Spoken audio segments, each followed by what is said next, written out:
Hello, family. Happy Easter to you. Um, Hope you're having an amazing day so far. It's a day to celebrate. Christ is no longer dead, he is alive. And we celebrate because on this day, about 2000 years ago, Christ rose from the dead, completing the work that he came to the earth to do.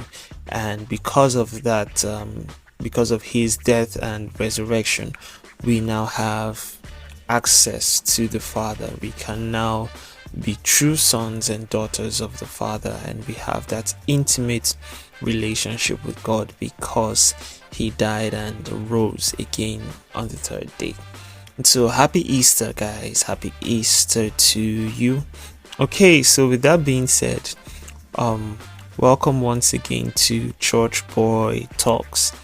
So guys, news flash, this is actually going to be the last episode of season 1 of Church Boy Talks, right? It's been an amazing season, so we'll talk more about it at the end of the episode. So let's move right into today's episode. So we'll be talking about boundaries. So boundaries as a whole, as the major part of life, as a necessary part of life. It's something that we have to apply to our lives in the right way and at the right places if we are going to live a productive and useful life here on earth, most especially as Christians. We have to apply boundaries to our lives. So what are boundaries basically? What are boundaries? So basically, the best way I can explain this is using an example, right? So we all know that countries have boundaries, and so there's a boundary between Nigeria and Cameroon. There's a boundary between USA and Mexico. There's a boundary between Pakistan and India. So these boundaries could be fences, it could be a road, it could be just one, it could be anything really. So but that boundary is signifying that, okay, this is where this ends. This is where, once you step past these boundaries, you have entered into another area, another jurisdiction. And so that's in the physical sense, but literally in every other area of our lives, it pretty much means the same thing, right? And boundaries are a very important part of our lives as Christians. We have to learn how to set boundaries. Boundaries are important because they don't just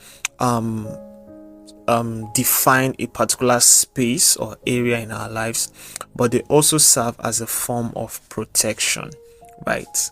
So if you're driving on a road has boundaries, right?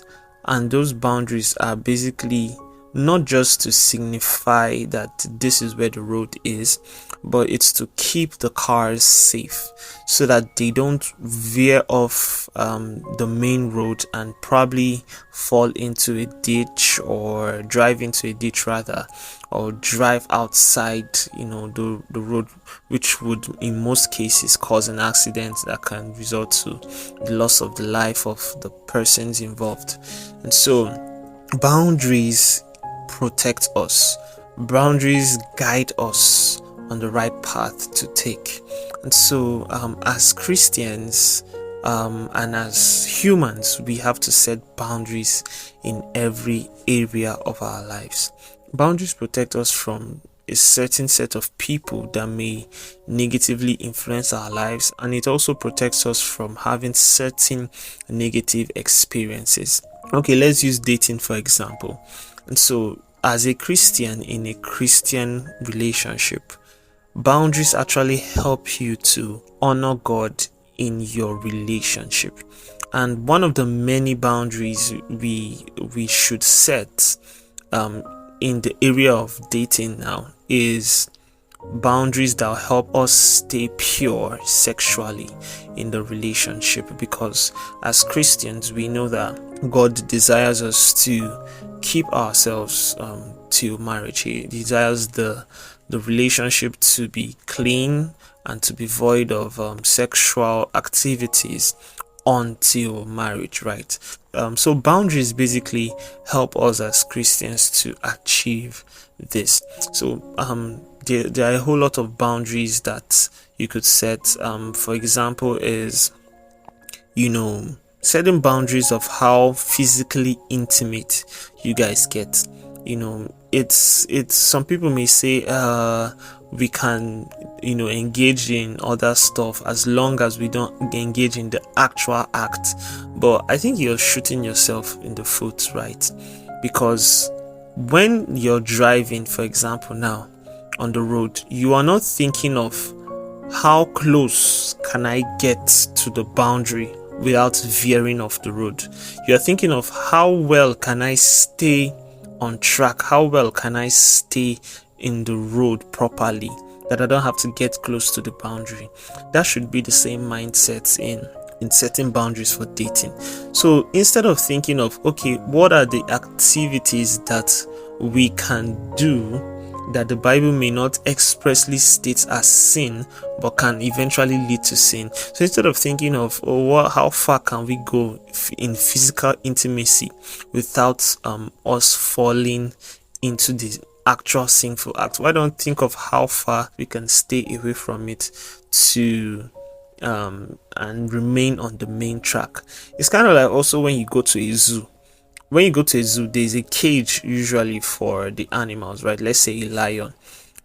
The average person is not thinking of going close to the cage and touching the cage and standing there, because he knows it's dangerous, that even though there's a cage, there's a possibility that I could still be hurt by the animal, even though it's inside the cage, because the cage usually has like tiny holes and stuff.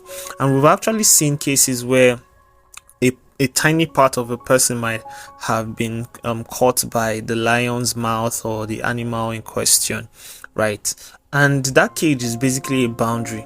But in that sense, they were too confident, or they thought they were playing it safe, or they thought they were smart, and they went too close to the boundary and they ended up getting hurt. And that's how it is too in life as a whole, and in the realm of dating. We should not be trying to see how close we can get to the boundary without breaking it, right? Rather we should focus on staying on track and honoring God in that relationship.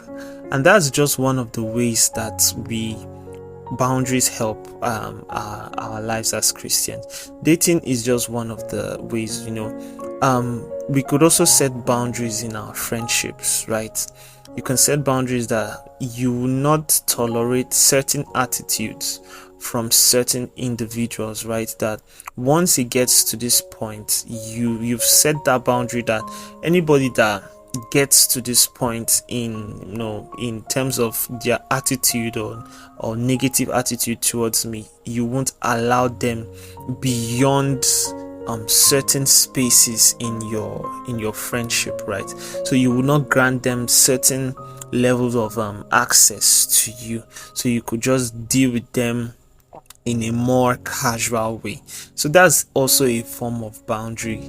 There are boundaries that we could set across different areas of our lives, financial boundaries, and different forms of boundaries. So boundaries basically help us to live better lives, and it helps us to protect ourselves from the evil that's out there, from the evil intentions of people, from certain negative experiences, right?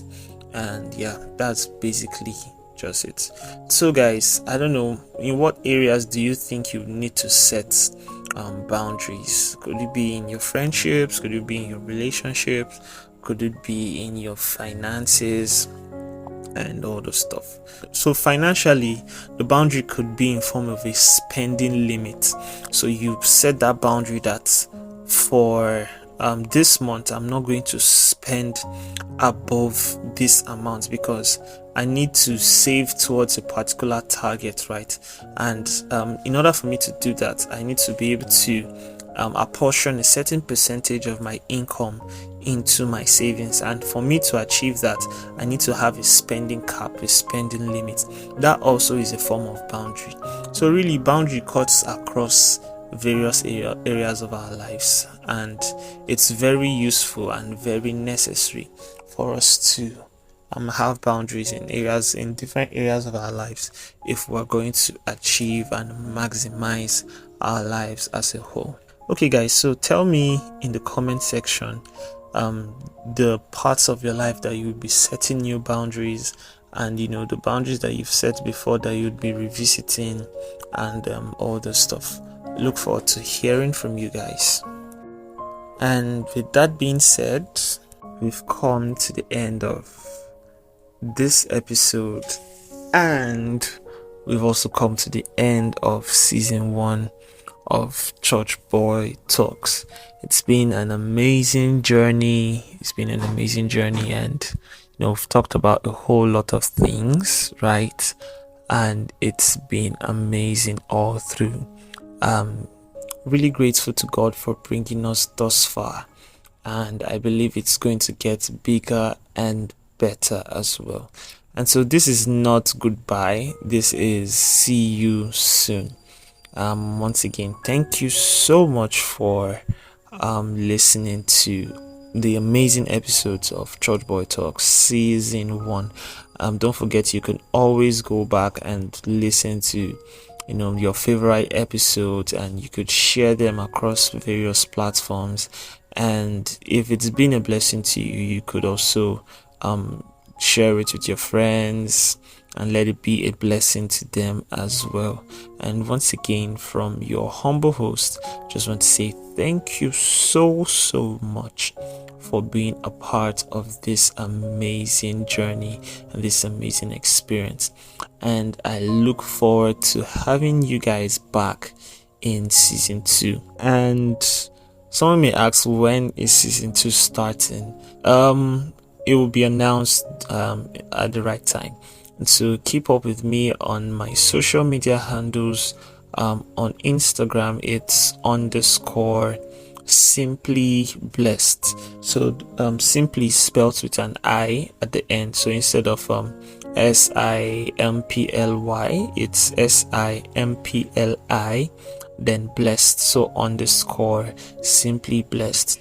On Facebook is Blessed Adindu. So Blessed Adindu, ADINDU. So my name is also Blessed. My name is Patrick and my name is Blessed. So don't get confused. It's the same person.